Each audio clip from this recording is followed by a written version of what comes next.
Hi, this is Tony Burk with Accutech Home Inspections. Today I'd like to show you a few issues within a garage door.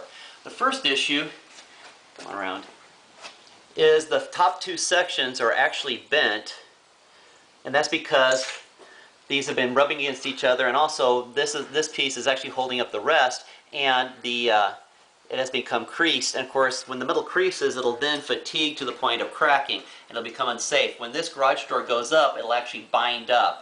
So we're going to write this up. In fact, we're going to be very careful when we close this so that we don't cause any more damage. But this is a major issue. Another thing is, let me show you. This is the spring. As you can see, it's all the way up. It's in one continuous piece.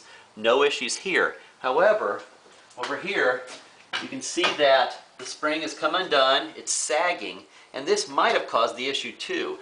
What we would do is recommend that we have a garage door specialist come out, take a look at it. They may only have to replace these two sections right here and then this, but they may have to replace the whole thing. It's not our job to say how to fix it. Our job is to find the issue and then let the buyer know what the issue is so that they can have the specialist or the person who would take care of it come out and see the best way to fix it. So if any other questions, give us a call. My number is 937-344-4663, or check us out online at www.accutech-homeinspections with an S at the end.com. Thanks again and have a great day. Bye-bye.